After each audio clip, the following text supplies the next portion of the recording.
Olá, bem-vindo a mais um capítulo do Indicadores com o Touro de Ouro. Esse capítulo é o da inflação. Uma das coisas que não dá para mudar na economia. Os preços vão subir para sempre. É da natureza humana, não tem jeito. Bom, pensa comigo, se uma pessoa percebe, tá vendendo alguma coisa, percebe que dá para dar uma infladinha no preço, ela infla, não tem jeito, não tem conversa. Aliás, é daí que deriva a palavra inflação, que é a alta dos preços dos bens e serviços, né? A inflação existe desde que o dinheiro existe, desde sempre, né? Desde que a gente começou a fazer negócio. É como se fosse a fronteira eficiente de cada um de nós, né? A maximização do produto. A gente sempre quer vender as nossas coisas pelo melhor preço possível, né? Faz todo sentido pensar isso. E por que a inflação alta preocupa, né? Para os investimentos, a poupança ou qualquer outro tipo de investimento, nem precisa ser inflação alta. Qualquer inflação é ruim, porque qualquer ativo, né, ele desvaloriza. Qualquer investimento que você aplicar, ela desvaloriza, ela tira o valor do seu dinheiro, ela faz a moeda valer menos. Ou seja, é ruim para guardar o dinheiro e tem efeito negativo nos investimentos. Bom, aí a pergunta que eu te faço: por que os governos e os bancos centrais monitoram tão de perto a evolução dos preços e os dados da inflação, né, e tentam deixar ele sempre num patamar baixo, né? Bom, basicamente é porque a inflação pode destruir um país, né, pode destruir uma economia inteira. A história mostra, né, que impérios grandes afundaram em si, né, sem nem saber que era a inflação que estava arrebentando, que estava perseguindo, né? A Espanha, por exemplo, séculos atrás, quebrou imprimindo dinheiro sem nem saber o que era a inflação. Quem é mais velho nem precisa desse tipo de explicação, né? A gente se lembra, né? Há 30 anos atrás, 35 anos atrás, a inflação era mais de 45% ao mês. A gente lembra disso aí, né? A gente, inclusive, vai ver no próximo capítulo algumas maneiras de medir a inflação, tá? Primeiro, vamos abordar aqui os 3 efeitos que fazem os preços subirem. Você tem o efeito custo, que acontece quando o custo do produto sobe. Por exemplo, matéria-prima como petróleo pode ficar mais cara devido, por exemplo, a uma oferta menor. A OPEP manda parar de produzir petróleo, como diversas vezes ela manda, e aí o preço sobe. 2, trabalhadores conseguindo aumentos salariais, né? Os sindicatos, tem bastante sindicato que luta para aumentar os salários, isso aumenta o custo. Pode ser, por exemplo, o custo de aluguéis mais caros, né, devido a uma demanda maior, né, ou uma oferta reduzida, né, ou até mesmo algum reajuste programado para alta de preço. Bom, em qualquer um dos casos, as empresas repassam esses custos para nós, para os consumidores, tá? O segundo tipo de inflação é o que a gente chama de inflação de demanda, né, que acontece quando uma ou mais pessoas querem um determinado produto, o mesmo bem ou serviço. Se mais gente quer comprar um bem ou um serviço, a empresa que tem um número limitado de produto para vender vê que o preço pode dar para dar uma infladinha no preço e ela infla. Uma terceira causa da inflação é quando os governos injetam dinheiro nas economias. Muitos governos, literalmente, colocam mais dinheiro na economia, imprimindo dinheiro mesmo, literalmente imprimindo dinheiro. Isso, na cabeça deles, na verdade, estimula as economias e na tentativa de criar empregos. Mas muitos governos perdem a mão aí, injetam muito dinheiro e acabam, né, gerando uma inflação até às vezes descontrolada. Um governo também pode, por exemplo, aumentar a dívida pública, né, emitir mais dívida, tá? Outra maneira que um governo pode injetar mais dinheiro na economia e pode gerar inflação, né, é permitir, né, que os bancos emprestem mais com a redução do compulsório, né? Lembrando que o compulsório é aquela parcela do dinheiro que fica depositado, o dinheiro que está depositado no banco é quanto que o governo deixa a regra de quanto o banco vai ter que deixar depositado no Banco Central. E aí, jogando com esse compulsório, ele exige que o banco deixe mais dinheiro no Banco Central ou menos dinheiro no Banco Central, aumentando ou diminuindo, né, o dinheiro que o banco pode emprestar gastar, e aí ele calcula, permite que os bancos coloquem mais dinheiro ou menos dinheiro nas economias. Bom, em todos esses casos, a quantidade de dinheiro em circulação aumenta, né? E é aí que mora o problema. As pessoas, né, que não iam receber esse dinheiro, porque esse dinheiro não estava lá na economia, não estava em circulação, recebem, né? E a gente sabe, né? Dinheiro na mão é vendaval. E aí essa oferta de dinheiro, pode-se dizer artificial ou gerada ali para estimular a economia, né? Acaba podendo gerar um pouco de inflação. Tendo mais dinheiro em circulação, mais dinheiro na mão das pessoas, as pessoas gastam mais e isso impulsiona mais a inflação. A inflação corrói não só as reservas das pessoas, mas também a renda da população no geral.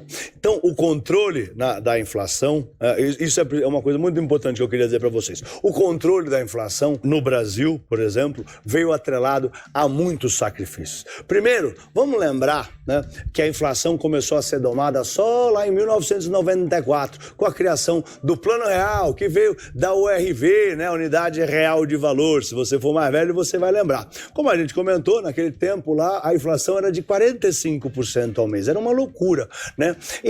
Então eles criaram lá a URV, né, lá na época lá do Fernando Henrique Cardoso, criaram o Plano Real, né? E ele veio junto com aquele regime de metas da inflação, que combinado com o câmbio flutuante e a meta fiscal, formaram naquele momento, que é usado até hoje, o tripé macroeconômico. O tripé é meta de inflação, câmbio flutuante e meta fiscal. O câmbio flutuante, né? Segundo esse regime, o preço de uma moeda em relação a outra, ele fica livre, né? O câmbio flutua, isso quer dizer, o câmbio varia de acordo com a oferta e com a procura daquela moeda, né? Não tem intervenção estatal. E tem também a meta de inflação. A meta de inflação foi criada, né, através desse um mecanismo, né, onde o Banco Central determina a taxa de inflação que a economia deve perseguir a cada ano, né? Se não me engano, a taxa de inflação hoje está 4, tá bom?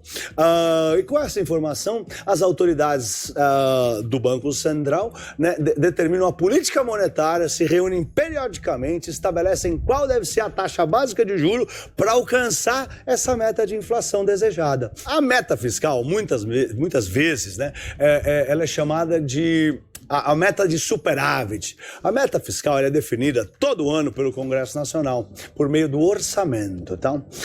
Caso eles queiram mudar essa meta, o executivo, leia-se o presidente, ele tem que pedir autorização para o legislativo, né, para a Câmara, para o presidente da Câmara. Tá? E o seu descumprimento, claro, a gente já conhece, né, pode levar, é gravíssimo e pode levar até o impeachment, né, pode ser considerado crime de responsabilidade fiscal e levar ao impeachment do presidente da República. O objetivo desse tripé macroeconômico era abrir espaço exatamente para a redução dos juros. Mas, claro, tudo tem um preço, né? Quando a inflação sobe, o sacrifício que a gente tem que fazer, o sacrifício econômico para manter a inflação dentro dos parâmetros do regime, é a alta dos juros. É assim que você mantém a inflação controlada, você sobe os juros. E é aqui que mora o jogo do mercado financeiro, é aqui que você vai ter que olhar. Juros mais altos, né, faz com que o renda fixa fique mais atrativo, né? Os ativos atrelados aos juros vão trazer retornos maiores para nós, né? Mas com juros maiores, você vai ter menos consumo. Menos consumo, menos pressão inflacionária. Menos consumo, menos PIB. Menos consumo, menos lucro nas empresas. Menor atração para as ações, menor atração para a bolsa. E os investidores podem até se sentir propensos a vender a bolsa. E a bolsa pode cair. Juros mais altos, né, que é um custo para você pegar empréstimo, né? Se você tem menos investimento, menos empresas crescendo, menos empresas evoluindo, né? O PIB tende a encolher, né? E a expectativa de juros altos mexe nos mercados. Os investidores estão sempre tentando antever os movimentos. Você tem que se lembrar sempre disso. Está todo mundo tentando inferir o que vai acontecer. E aí eles operam por isso. Por exemplo, né, o que está acontecendo agora nos Estados Unidos no ano de 2020? O que houve? Os Estados Unidos injetaram dinheiro demais nas economias para salvar, né, do colapso. As economias economias tinham colapsado com o coronavírus, tinha fechado tudo. O Federal Reserve injetou trilhões e trilhões de dólares. Foi isso que o Banco Central americano fez. Foi a maior impressão de dinheiro da história, né? Emitiram dívida, reduziram compulsório, injetaram dinheiro, fizeram de tudo, tá? Especialistas têm poucas dúvidas que isso vai gerar inflação, por mais que não tenha gerado. Os americanos estão bem naquele período, né, onde eles estão se sentindo mais ricos. Injetaram trilhões de dólares, a inflação não veio, eles estão com mais dinheiro no bolso, no banco, onde for, e estão se sentindo mais ricos. O Federal Reserve fez isso, né, com preocupação de que as bolsas pudessem cair mais, que estava tudo colapsando, né? Ciente de que os investidores conhecem as regras da inflação, o Federal Reserve garantiu, né, que não vai subir os juros nem se tiver inflação até 2023. A explicação que ele deu foi lá em Jackson Hole, naquela reunião lá naquela cidade onde diversos banqueiros centrais, os principais bancos centrais do mundo se reúnem, né? Eles disseram, a explicação deles é que eles podem deixar a inflação correr para compensar períodos anteriores de inflação baixa, porque os Estados Unidos têm tido a inflação abaixo da meta por bastante tempo já. Basicamente, o Banco Central fez isso para que as pessoas não vendam bolsa. Basicamente, essa é a razão. Não vendam, na verdade, ativos de risco, tá? Porque se o Banco Central sobe o juro, né, atrai dinheiro de outros países, os outros países têm mais propensão a investir nos Estados Unidos, o dólar se valoriza, né? Mas se imprimir dinheiro, é o contrário. O dólar se desvaloriza. Por exemplo, note, né, que o mercado, com essa impressão brutal de dinheiro, os grandes investidores do mundo correram para o ouro. Em 2020, o ouro bateu máxima histórica. Bateu, acho que, o maior valor, o touro de ouro no ouro, deu touro de ouro no ouro, né? O maior valor da história do ouro. Até aquele grande investidor, o Warren Buffett, né? Que é o maior investidor do mundo, que tinha aversão ao ouro, né? Sempre investiu um monte de coisa menos de ouro, chegou a comprar uma mina de ouro, de exploração de ouro lá no Canadá. Dito isso, né? Os investidores, você que está assistindo o curso, você não deve olhar para os juros americanos, né? Você não deve olhar para a inflação para fazer inferência sobre os juros americanos. O Banco Central americano já avisou, mesmo se a inflação correr, eu não vou subir os juros até 2023. Né? Então, eles mudaram a abordagem, né, da inflação. Note um fenômeno, né? Até a chegada da crise do coronavírus, vou falar sobre um negócio interessante. Até a chegada do coronavírus, a tecnologia teve um papel fundamental, né, na ajuda da contenção do preço no mundo todo. Não só a China, né, ampliou a sua escala, barateando ainda mais os seus produtos, mas apareceu o que é chamado de efeito Amazon, que segurou o monstro da inflação dentro da caverna, né? A gente que é brasileiro, a gente tem mais medo de inflação do que americano, né? Tem uma linha de pensamento que diz, né, que mesmo com os bancos centrais globais imprimindo e injetando essa quantidade maluca, gigantesca de dinheiro nas economias, desde 2008, quando foi a crise hipotecária lá nos Estados Unidos, a tecnologia evoluía tão rápido, né, barateando os bens e serviços numa velocidade equivalente à impressão de dinheiro, né, que essa injeção de trilhões de dólares ela foi compensada com a tecnologia, né? Ou seja, o barateamento dos bens e serviços que a tecnologia trouxe compensou a injeção do dinheiro que deveria ter criado a inflação lá nos Estados Unidos e mundo afora, né? Se você analisar, o mundo inteiro passou, por exemplo, a comprar da China, que era muito mais barato. Isso derrubou a inflação, mas não é bem isso que é o efeito Amazon. O efeito Amazon é assim, por exemplo, o táxi não conseguia subir o preço, senão você pega o Uber, né? O hotel não conseguia subir o preço, senão você vai no Airbnb. Isso é efeito Amazon. E isso foi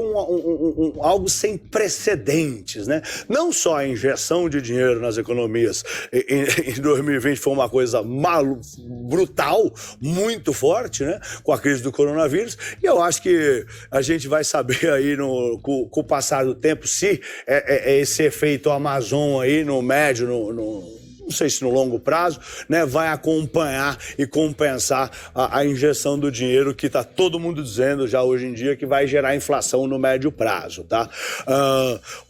Porque a impressão de dinheiro de 2008 a 2020 durou 12 anos, né, 11 anos, até 2019 estava se imprimindo muito dinheiro, e depois de 2020 eles imprimiram quase exatamente o que foi impresso em 10 anos, eles imprimiram em meses. Então, existe uma preocupação muito real natural, né, de que isso gere inflação. Então, acho que é muito importante, mais do que nunca, todos nós, mesmo os que não viveram a inflação, entender bem a inflação, entender os indicadores, né? As pessoas podem não estar vendo a inflação, podem não estar lembrando o que é a inflação direito, mas a inflação está aí, ela só está domada, ela só está dormindo.